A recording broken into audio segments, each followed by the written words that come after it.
আসসালামু আলাইকুম। খেতাবপ্রাপ্ত ও যুদ্ধাহত বীর মুক্তিযোদ্ধা এবং জীবিত বীর মুক্তিযোদ্ধাদের জন্য বিজয় দিবস 2025-এর ভাতা সংক্রান্ত একটি খবর জানাবো।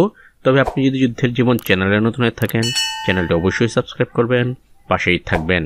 সাধারণ বীর মুক্তিযোদ্ধাদের জন্য বিজয় দিবস 2025-এর ভাতার অর্থ ছাড়করণ করা হয়েছে। সেই সাথে খেতাবপ্রাপ্ত ও যুদ্ধাহত বীর মুক্তিযোদ্ধাদের মহান বিজয় দিবসের ভাতার অর্থ ছাড়করণ করা হয়। আর এগুলো শুধুমাত্র জীবিত বীর মুক্তিযোদ্ধাগণ পাবেন। মৃত বীর মুক্তিযোদ্ধাগণের পরিবার মহান বিজয় দিবসের ভাতা পান না। জীবিত বীর মুক্তিযোদ্ধাদের জন্য বিজয় দিবস 2025-এর ভাতা সর্বমোট 85,735 জনের অনুকূলে দেওয়া হবে। চলতি 2025-26 অর্থবছরের বাজেটে মহান বিজয় দিবস ভাতা বাবদ বীর মুক্তিযোদ্ধাদের পূর্ণাঙ্গ তথ্য সম্বলিত ম্যানেজমেন্ট ইনফরমেশন সিস্টেমের ভিত্তিতে গভর্নমেন্ট টু পারসন G2P পদ্ধতিতে ইলেকট্রনিক ফান্ড ট্রান্সফার প্রক্রিয়ার মাধ্যমে মহান বিজয় দিবস ভাতা 2025 উপলক্ষে এই অর্থ ছাড়করণ করা হয়।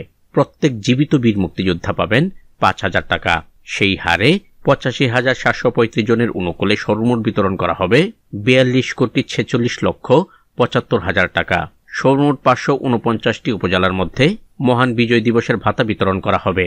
সেই সাথে খেতাবপ্রাপ্ত ও যুদ্ধাহত বীর মুক্তিযোদ্ধাদের জন্য আলাদাভাবে বিজয় দিবসের ভাতার অর্থ ছাড়করণ করা হয়। সেই ক্ষেত্রেও শুধুমাত্র জীবিত বীর মুক্তিযোদ্ধাগণ এই সম্মানী ভাতা পাবেন। তারাও পাবেন জনপ্রতি 5,000 টাকা। যুদ্ধাহত বীর মুক্তিযোদ্ধা জীবিত রয়েছেন 2,571 জন এবং খেতাবপ্রাপ্ত বীর মুক্তিযোদ্ধাগণ জীবিত রয়েছেন 106 জন। যুদ্ধাহত বীর মুক্তিযোদ্ধা এবং খেতাবপ্রাপ্ত বীর মুক্তিযোদ্ধাগণ সর্বমোট রয়েছেন 2,677 জন।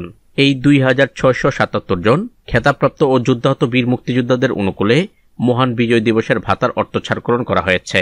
খেতাবপ্রাপ্ত ও যুদ্ধাহত বীর মুক্তিযোদ্ধা 2,677 জনের অনুকূলে জনপ্রতি 5,000 টাকা হারে সর্বমোট বিতরণ করা হবে 1,33,85,000 টাকা। কিছুদিনের মধ্যেই সবার অ্যাকাউন্টে মহান বিজয় দিবসের ভাতা চলে আসবে। যখন আসে সাথে সাথে আমি আপনাদের এই চ্যানেলের মাধ্যমেই জানিয়ে দেব। ততক্ষণ পর্যন্ত সবাই ভালো থাকবেন, সুস্থ থাকবেন।